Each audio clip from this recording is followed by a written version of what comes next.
Welcome to my YouTube channel lesson. आज के lesson में हम जिस पॉइंट पे बात करेंगे, इसकी एक्सप्लेनेशन करेंगे, उसका नाम है लेयर। लेयर जैसा कि नाम से ज़ाहिर है, इसका मतलब है कि फारिग वक्त, फरागत, फुर्सत के लम्हात।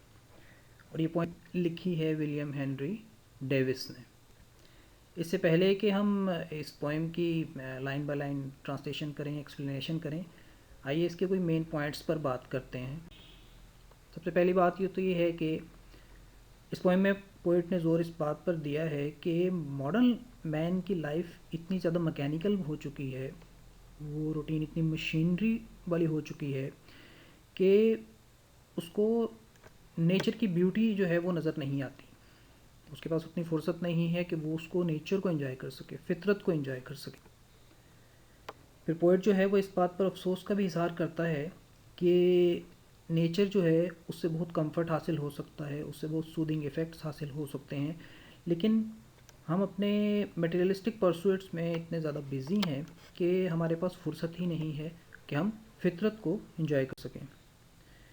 फिर पोइट जो है वो इस बात पर फिर ज़ोर देता है कि एक खुशगवार ज़िंदगी गुजारने के लिए नेचर को अप्रिशिएट करना बहुत ज़्यादा ज़रूरी है। अप्रिशिएट हम उसको उसी सूरत में कर सकेंगे जब हमारे पास फुर्सत होगी, हम कुछ लम्हे के लिए रुकेंगे, देखेंगे, उसको इन्जॉय करेंगे। तो आइए इसके अब लाइन बाय लाइन एक्सप्लेनेशन को देखते हैं। इसके स्टार्ट में विलियम हेनरी डेविस कहते हैं, what is this life if full of care, we have no time to stand and stare. कि ऐसी ज़िंदगी का क्या फ़ायदा कि जिसमें हमारे पास फुर्सत ही नहीं है, इतने ज़्यादा तफक्कुरात हैं, परेशानियां हैं, और हमारे पास इतनी ज़्यादा फुर्सत भी नहीं है कि हम कुछ लम्हे के लिए रुक सकें, इर्द गिर्द देख सकें, अपने गिरदो पेश को ऑब्ज़र्व कर सकें। No time to stand beneath the boughs and stare as long as sheep और cause.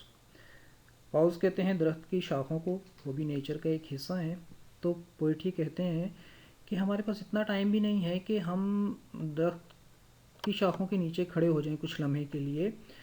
And stare as long as sheep और काउस, और उतनी ही देर कम अज़ कम फितरत को देखें जितनी देर शीप और काउस जो हैं वो देखते हैं। लिखी है विलियम हेनरी डेविस ने।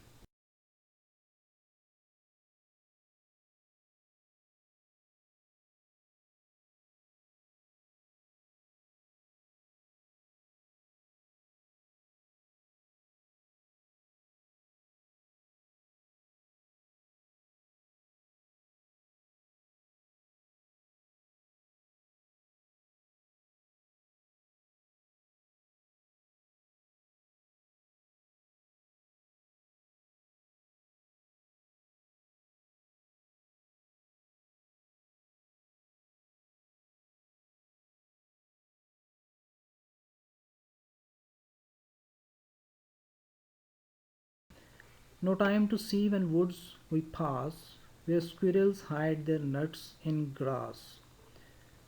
अगेन वही बात है कि इतना वक्त नहीं है कि हम जब दरख्तों के पास से गुजरें। वुड्स का मतलब फॉरेस्ट भी हो सकता है, वुड्स का मतलब दरख्त भी हो सकते हैं।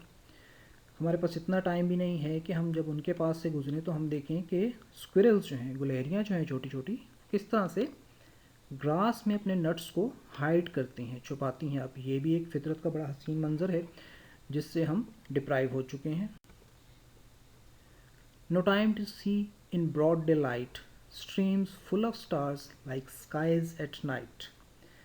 हमारे पास तो इतना वक्त नहीं है कि दिन की रोशनी में, दिन के उजाले में हम उन नदियों को देख सकें जिनमें पानी ऐसे झिलमिलाता है जैसे रात के वक्त आसमान पर सितारे। यहाँ पे भी पोइट ने सिमिली यूज़ की है, streams full of stars like skies at night. जैसा कि बात हो चुकी है कि पॉइंट ऑफ कंपैरिजन है, तो वो ब्राइटनेस बेसिकली जो पानी के कतरों से मिलके क्रिएट होती है, तो उसको वो कंपेयर करता है उस ब्राइटनेस से, उस स्पार्किंग से जो रात के वक्त सितारों के आसमान पर चमकने से पैदा होती है। No time to turn and at beauty's glance and watch her feet how they can dance. अब वो कह रहे हैं कि ब्यूटी जो है हमें उसकी तरफ भी नज़र करने की फुर्सत नहीं है कि देख सकें कि वो किस तरह से डांस कर रही है। डांस मतलब कर रही है कि वो किस तरह से आगे पीछे जा बजा बिखरी हुई है। अब यहाँ पे एक और पोएटिक डिवाइस जो है यूज़ किया पोएट ने, जिसको हम पर्सोनिफिकेशन कहते हैं। पर्सोनिफिकेशन का मतलब है कि किसी इनएनिमेट ऑब्जेक्ट को या किसी एनिमल को ह्यूमन एट्रीब्यूट्स दे देना। अब डेफिनेटली ब्यूटी के पाँव तो नहीं होते, लेकिन जब उसको फीट दे दिए तो उसको पर्सोनिफाई कर दिया उसने, पोइट्स ने। तो ये एक पर्सोनिफिकेशन की टेक्निक उसने यूज़ की है।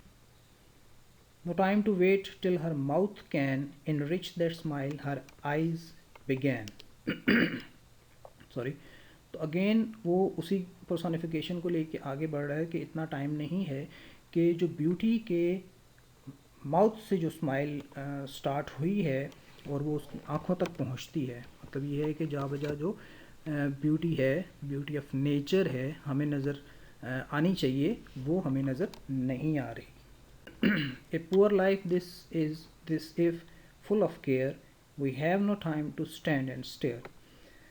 तो ये कह रहा है कि पोएट एंड पे कि ये लाइफ जो है ये बड़ी ही बेचारगी की ज़िंदगी है कि हम मुख्तलिफ़ तरह के तफक्कुरात में, परेशानियों में मुब्तला हैं और हमारे पास टाइम नहीं है, फुर्सत नहीं है कि हम रुकें, स्लो डाउन हों और आगे पीछे जो फितरत है, जो हुस्न है नेचर का, उसको हम अप्रिशिएट कर सकें।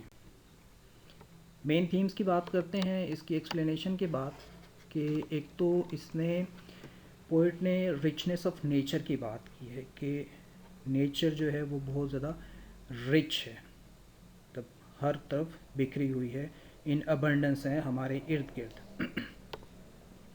फिर पोइट बात करता है एक मेन थीम के तौर पे कि मैकेनिकल रूटीन है, यानी हमारी ह्यूमन बीइंग्स की लाइफ जो है वो इतने मैकेनिकल हो चुकी है कि हम अपने गिरदो पेश से भी बेखबर हैं और अपने उस मैकेनिकल परसूट्स में ही दिन रात मसरूफ़।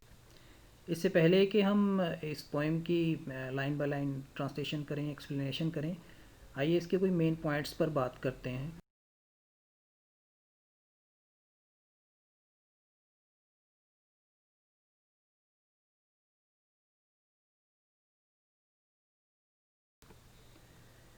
फिर पोइट जो है वो इस बात पर अफसोस का भी इजहार करता है कि नेचर जो है उससे बहुत कंफर्ट हासिल हो सकता है, उससे बहुत सूदिंग इफ़ेक्ट्स हासिल हो सकते हैं, लेकिन हम अपने मटेरियलिस्टिक परसूट्स में इतने ज़्यादा बिज़ी हैं कि हमारे पास फुर्सत ही नहीं है कि हम फितरत को इंजॉय करें। No time to see when woods we pass where squirrels hide their nuts in grass. Again वही बात है कि इतना वक्त नहीं है कि हम जब दरख्तों के पास से गुजरें। वुड्स का मतलब फॉरेस्ट भी हो सकता है, वुड्स का मतलब दरख्त भी हो सकते हैं।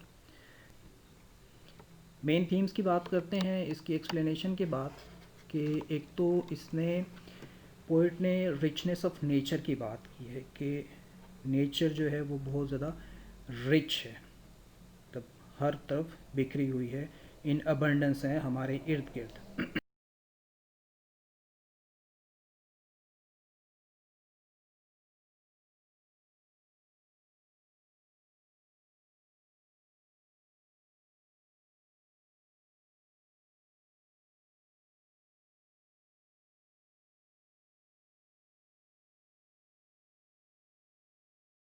उसने अब इसमें 7 राइमिंग कपलेट्स हैं, 7 उसके वो अशार हैं जो राइमिंग कपलेट्स हैं और उनकी राइमिंग स्कीम जो है वो A B B C C D D इसी तरह से है। अब इसका मतलब क्या है, जैसे देखें पहली लाइन का एंडिंग वर्ड जो है वो है केयर और फिर दूसरी लाइन का एंडिंग वर्ड जो है वो स्टेयर।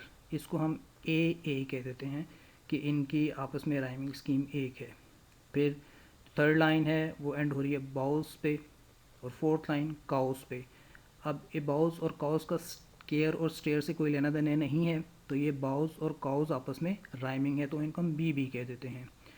इसी तरह पास, ग्रास, ये सी हो गया एंड सो ऑन, इसी तरह से आगे वो इसकी राइमिंग स्कीम है।